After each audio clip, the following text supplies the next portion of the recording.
The wind cut sharp through the winter morning, slicing between the marble pillars of the National War Memorial Museum.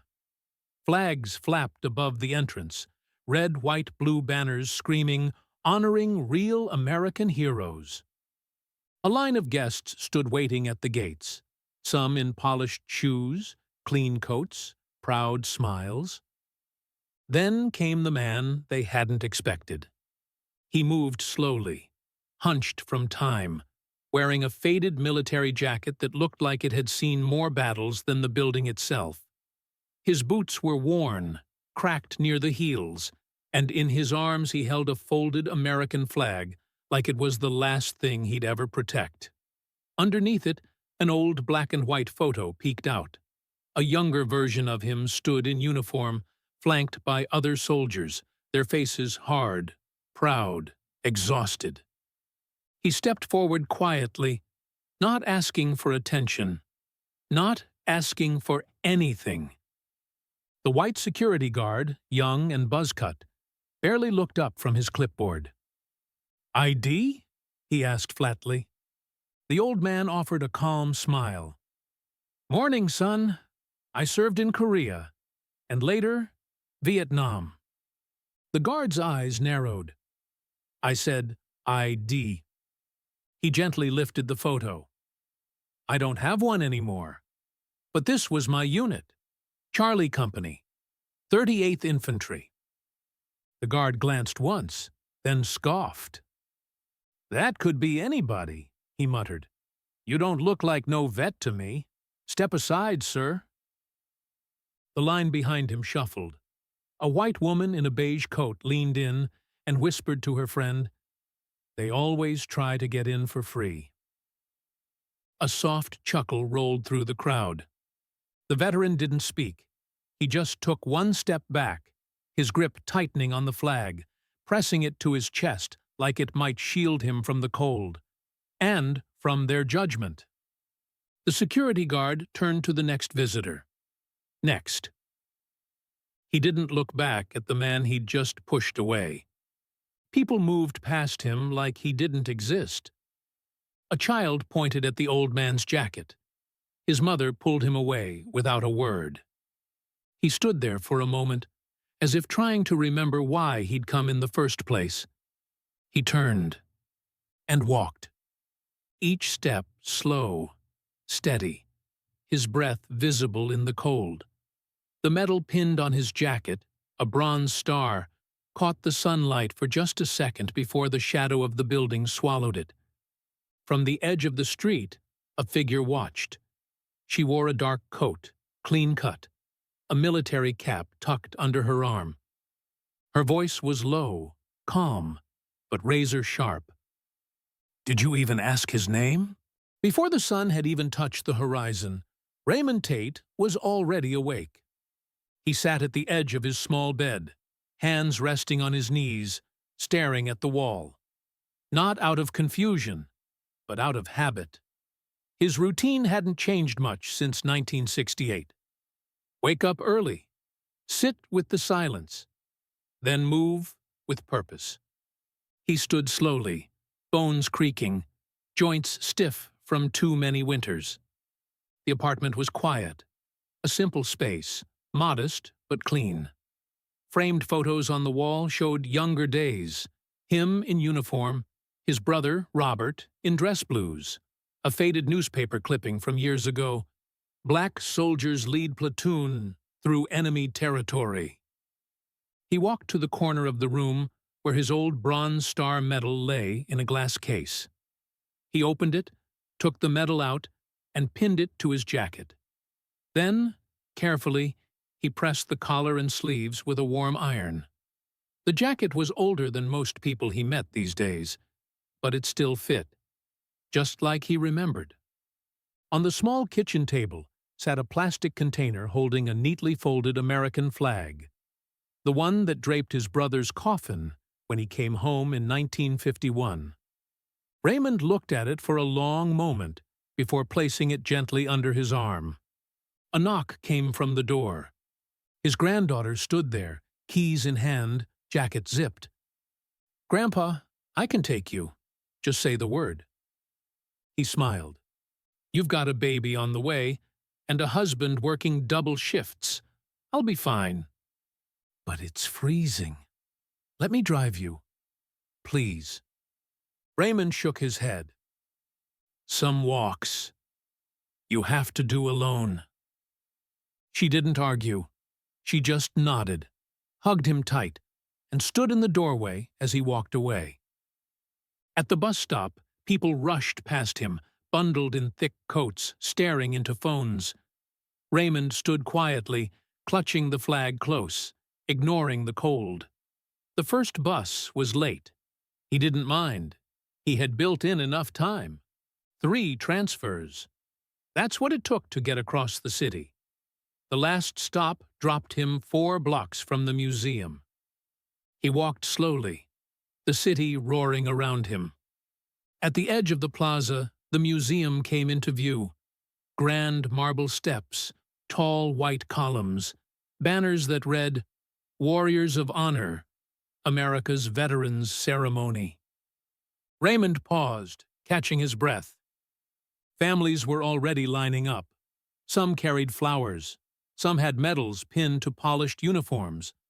Young servicemen stood tall in fresh boots. A Marine snapped selfies with tourists. A military band practiced nearby, soft notes drifting through the wind. Raymond smiled faintly.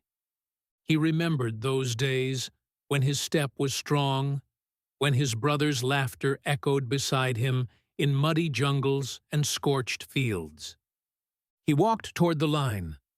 A little girl in a red coat stared at him curiously. Her father glanced once, then gently pulled her away. As Raymond stepped forward, he adjusted the photo tucked between his arm and the flag. It showed 5 black soldiers standing together, rifles slung, dirt on their faces, pride in their eyes. He was the last one still alive. He reached the steps of the museum. Each one was taller than it needed to be. At the top stood the entrance, and beside the glass doors stood the young security guard. Raymond took one final breath and stepped forward, unaware that everything he was about to face would echo far beyond these marble steps. Raymond reached the front of the line, holding his place with quiet patience.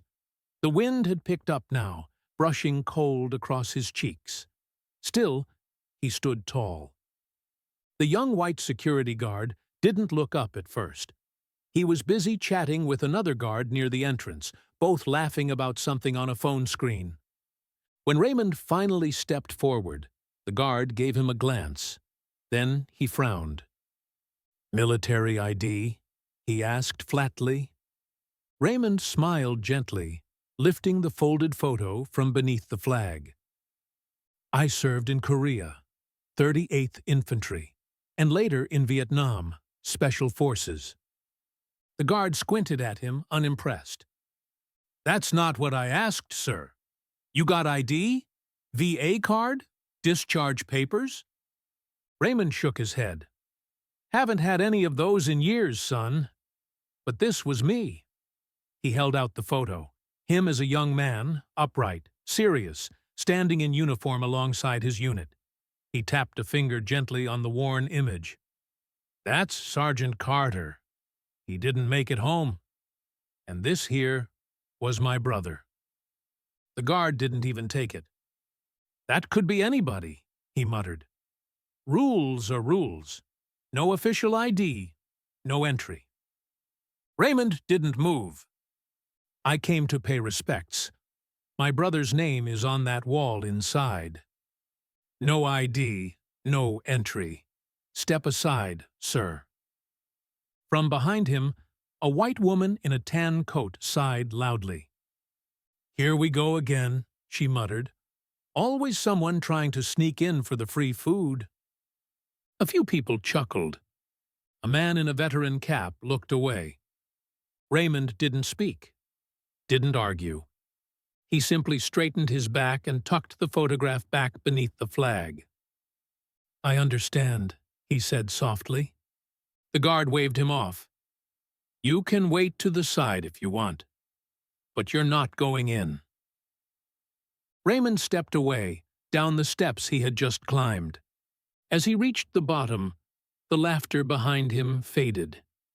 He didn't look back. He walked toward the edge of the plaza and sat down on a cold stone bench. His hands trembled slightly, not from anger, but from the cold, and from holding in the weight of years. The folded flag sat across his lap. His fingers rested on it gently, like it was alive. He watched a group of kids run past, laughing. One of them bumped into his leg, looked up, then ran off without a word. He didn't mind. He was used to being invisible. He reached into his coat and pulled out a small flask of water. Sipped once. Looked across at the building. Inside, through the tall glass, he could see the lights warming up, the sound system being tested. A choir of young children stood near a stage. Someone passed around American flags on sticks. The banners hanging above read in bold letters, "Honoring those who served." He looked down at the flag in his lap. "This one already did," he murmured quietly. Across the street, traffic slowed. A woman in a black coat had been watching from a distance. She stood beneath a lamp-post, her eyes never leaving the man on the bench. Her uniform was buttoned, cap in hand, ribbons shining across her chest. Lieutenant Colonel Patrice Williams. She watched the whole thing. The dismissal, the comments, the silence, and she had already pulled out her phone. Colonel Patrice Williams didn't blink as she stared across the street. The phone was already to her ear. "Yes, it's me. You need to see this." She crossed the road without hesitation, boots clicking sharply against the pavement. People turned to look at her, recognizing the authority in her stride. Inside a quiet wing of the Pentagon, General Andrew Monroe stood at his office window, hands behind his back, watching a silent snowfall begin to dust the city. The phone rang once on his desk. He answered.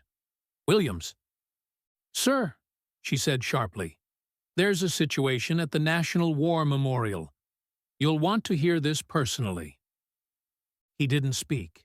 He just listened. She described the old black man being turned away, the security guard's mocking tone, the silence from the crowd, the folded flag in his lap, the bronze star, the old photograph. And then she said the name. Raymond Tate. Silence. Then the general turned from the window slowly. "Raymond Tate." "Yes, sir." Confirmed. 38th Infantry, Korea. 5th Special Forces Group, Vietnam. Bronze Star with Valor. Purple Heart. I recognized the insignia on his jacket myself. General Monroe's jaw tightened. "You're absolutely sure?" "Sir, I cross-checked it with VA archives before I called. His service record is real. And incredible." The general moved quickly, crossing the room to a file cabinet. He pulled out a dusty folder from the bottom drawer and flipped it open. A name inside. A photograph. Young Raymond Tate, standing tall in jungle fatigues. "Get my convoy ready," the general said, his voice sharp. "Now!" Williams hesitated. "Sir, are you going yourself?" The general's tone turned stone cold. "That man pulled my father out of a burning tank in Vietnam. Saved his life under enemy fire. If it weren't for Raymond Tate, I wouldn't even be here." Williams said nothing. She knew better than to question that tone. Within minutes, a black government SUV convoy rolled out of a restricted parking lot, headlights cutting through early morning fog. Uniformed officers sat straight in their seats. No music, no chatter, only purpose. Inside the lead vehicle, General Monroe sat ramrod straight, cap in lap, stars gleaming on his shoulders, face carved in iron. As they approached the museum, police officers rushed to clear a path. Visitors turned their heads.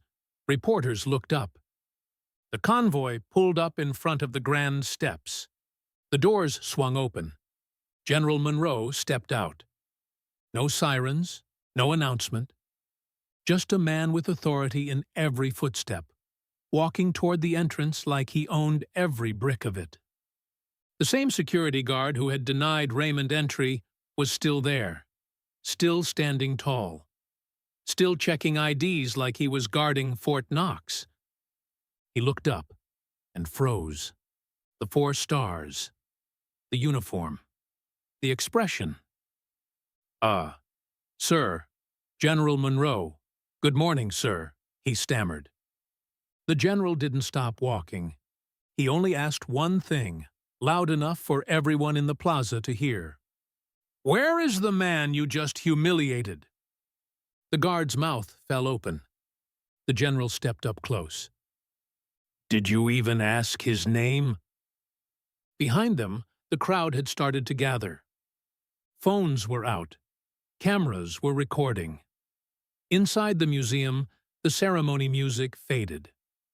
General Monroe turned to face the building, his voice sharp, cutting through marble like a blade. "You turned away a decorated American war hero, a man who bled for this country before most of you were even born, because his jacket was old, because his skin was black, because he didn't carry the right card." The museum director rushed out in a panic. "General, I wasn't informed. This is clearly a misunderstanding." "It's not a misunderstanding," Monroe said flatly. "It's a disgrace." He looked out over the people watching, voice rising with fire. "That man's service record should be printed on the walls of this museum. And instead, you left him sitting on a cold bench outside like he was a criminal." The crowd fell dead silent. Then Monroe turned to one of his officers. "Find Master Sergeant Raymond Tate. Now." The museum's front hall had never seen silence like this. Visitors froze mid-step. Staff members stopped moving. Reporters lowered their mics just enough to listen, but their cameras kept rolling. The air was thick, not with sound, but with shame. General Monroe stood like a wall in the center of the museum lobby, his voice cutting through the marble like thunder. "You told a black war veteran, a hero, he didn't belong here?" The young security guard's face had turned pale. "Sir, I didn't know. He didn't have proper identification." "Proper identification," the general repeated, his tone seething with contempt. "You think men who fought for this country walked around in 1968 with VA cards and barcode tags." The museum director stepped forward again, beads of sweat forming along his forehead. "General Monroe, this has clearly gotten out of hand." "What's out of hand?" Monroe snapped.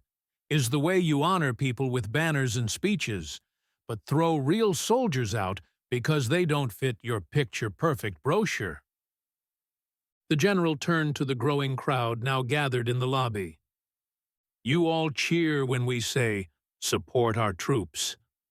But when a real one walks through the door in a worn jacket instead of a fresh one, you look away." He stepped closer to the director, his tone steady, quiet now. But even more dangerous, "You want to see his credentials?" He pulled the service file from under his coat. "Bronze Star with Valor, Purple Heart, 30 years of service, decorated by 3 presidents. But what really matters is this." He held up the photo Raymond had tried to show earlier. The young black soldier, mud on his face, fire in his eyes, standing proud among brothers who never made it back. "This man pulled my father out of a burning tank in Vietnam. My dad was 18. He had shrapnel in his legs. Couldn't move. Your so-called unverified veteran carried him 2 miles through gunfire with third-degree burns on his back. People gasped. The director went pale. "I'm standing here today because of Master Sergeant Raymond Tate. You locked him outside." At that moment, an aide rushed in. "Sir, we found him." General Monroe turned. From across the wide marble floor, the museum's double doors swung open. A uniformed junior officer led Raymond in slowly, respectfully, as if escorting royalty. Raymond looked confused. His eyes scanned the sudden crowd, the cameras, the flashing lights. Then he saw the man waiting at the center of it all. Monroe walked forward, his heels echoing like thunder. He stopped directly in front of Raymond and snapped a full, crisp salute. "Master Sergeant Tate," he said, his voice thick but steady. "Welcome. I've been waiting a long time to meet you." Raymond blinked. "You know me?" Monroe nodded once. "My father was Private William Monroe. You saved him. I was 5 when he came home, and he never stopped talking about the man who brought him back." A hush fell over the crowd. The security guard backed up slowly, head lowered. Monroe turned toward him. "Repeat your words from earlier," he said calmly. "The ones you said at the door." The guard stuttered. I didn't know." "You said, 'You don't belong here.' That's what you told him." Then Monroe turned back to the director. "You turned away a national treasure because he didn't wear his medals in the right order, because he didn't look the way you wanted your guests to look." More phones lifted. News crews whispered into earpieces. The general's voice rose again, loud and unforgiving. "Well, guess what? His scars are more real than your scripted speeches. His silence carries more honor than your headlines." Then, stepping aside, he extended his arm toward the main hall. "There's a ceremony today," he said, "and it's missing its guest of honor." He looked at Raymond. "Shall we?" Raymond nodded slowly, his shoulders straighter than they'd been in years. Together, they walked through the same doors that had been slammed in his face just an hour earlier. And this time, the crowd parted for him. The museum's main hall fell silent the moment Raymond Tate entered. No music, no speeches, no camera flashes, just silence. Then, one by one, the uniformed military officers in attendance began to move. Without a word, they rose from their chairs and stood at attention. The rustle of fabric, the creak of boots, the sound of a forgotten man being remembered. As Raymond walked in beside General Monroe, his hand still resting gently on the folded flag, something changed. Every eye was on him.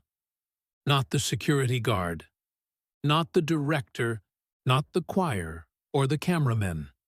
Him. People whispered his name now, some repeating it as if learning it for the first time. Raymond Tate, a name they didn't know an hour ago. Now they wouldn't forget it. The general led him to the stage where a podium had already been prepared. The museum director, still pale and sweating, began to step forward. Monroe held up a hand. "No speeches," he said. "Not from you." The director froze in place, lips parted, unsure whether to retreat or apologize. He did neither. He simply stood there, a man exposed. The general turned to Raymond. "If you'd like to say a few words, sir, the room is yours." Raymond didn't respond right away. He looked out over the crowd. Old men in crisp uniforms, young cadets, families with children, reporters holding microphones like weapons waiting for quotes. Then he cleared his throat and stepped toward the mic. "I didn't come here for a microphone," he said, voice low but steady. "Didn't come here for apologies or attention." He looked down at the flag in his hands. "I came here for my brother." The room held its breath. He died in Korea, young, brave, and quiet, just like most of us were back then. Raymond raised his eyes again. "I don't blame that guard for not knowing who I was. Truth is, most people never do.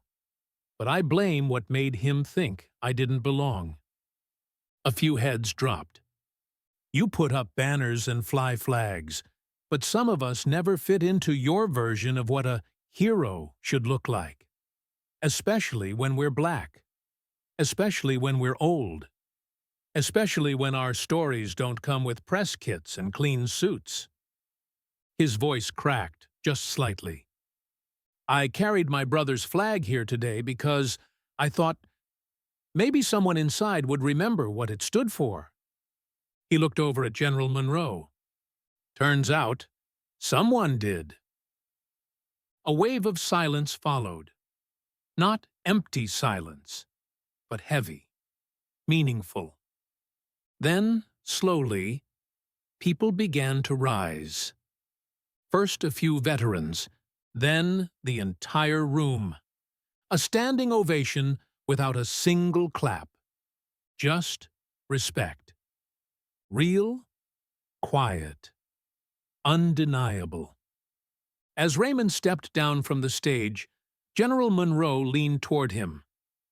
"We're retiring the director," he said. "Effective immediately. The board has already voted."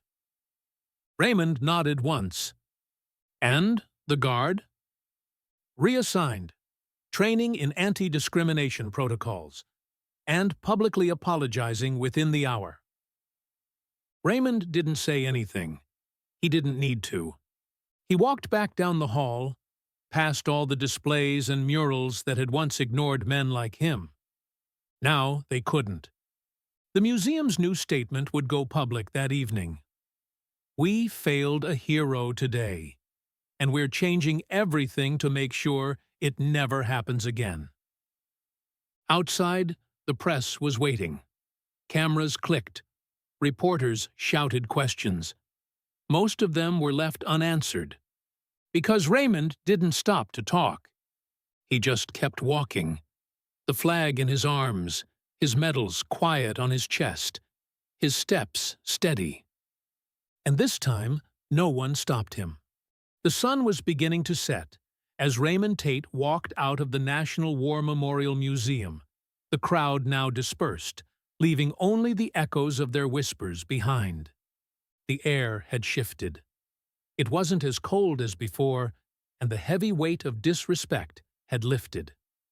The city, still bustling with its endless pace, seemed to slow for just a moment as Raymond made his way down the steps. His hand still rested on the flag he had carried all day. He reached the bottom of the steps, the marble cold beneath his boots. There, in front of the grand entrance, was a simple bench, wooden, worn, yet sturdy. The plaque on it read, "Reserved for those who served." A single bronze plaque gleamed in the fading light. Raymond paused, his eyes scanning the bench for a long moment. It was almost too much to bear. He hadn't expected this. He hadn't expected to be part of this story, much less be its symbol. He took a seat. For a long while, no one approached him. He just sat there, still, like he had in the morning, before everything changed. The only sound was the soft hum of traffic in the distance, and the occasional rustle of wind through the trees. The bench became a quiet monument. To him, to all the invisible veterans who had walked through life unnoticed, their sacrifices buried beneath time and prejudice. A young boy walked by, glancing at Raymond with curiosity. His mother nudged him along, but not before the boy whispered to his mother, "Is that a real soldier?" The woman stopped. She looked at Raymond, and then down at her son. "Yes," she said quietly. "He is." Raymond didn't say anything. He didn't need to. A few moments later, two younger veterans walked past, their uniforms fresh and clean. They stopped when they saw the bench, and Raymond. Their eyes flicked back and forth, like they recognized something familiar. "Sir," one of them said, his voice respectful. Raymond nodded. "We're sorry," the other veteran added. "We didn't know. We should have—" Raymond didn't look at them, but he did smile. The kind of smile that only comes when you've spent years learning to forgive. "It's all right," he said softly.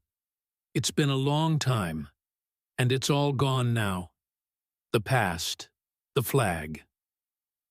His voice trailed off, but there was no bitterness, just peace. The two young men stood for a moment longer, then moved on.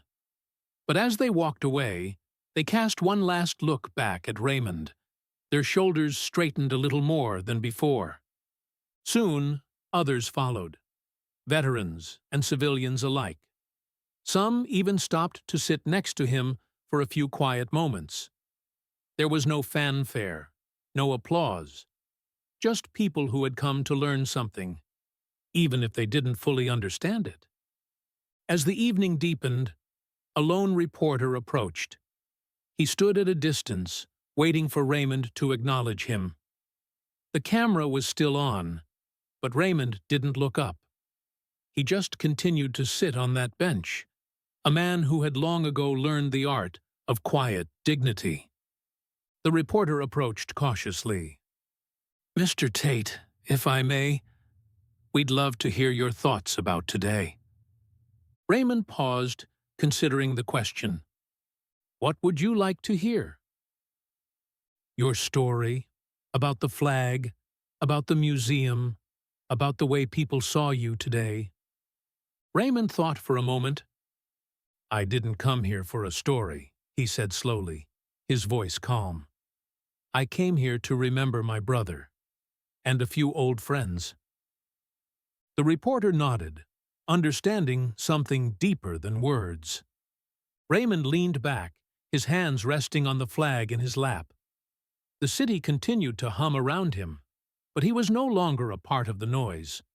For the first time in decades, he felt seen, not as a shadow, but as the soldier he had always been. As he sat there, lost in thought, the museum's new statement began to circulate on the news. "We failed a hero today. We're changing everything to make sure it never happens again." The next morning, a photo of Raymond sitting alone on the bench made headlines. The museum's new policies were announced.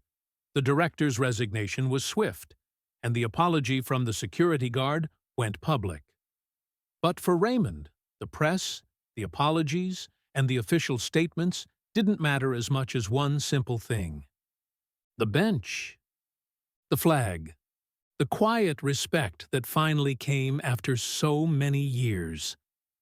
And on Sundays, he would return to that bench, not as a forgotten hero, but as one remembered by those who walked by, stood for a moment, and perhaps understood the lesson. True respect is not worn, it's earned.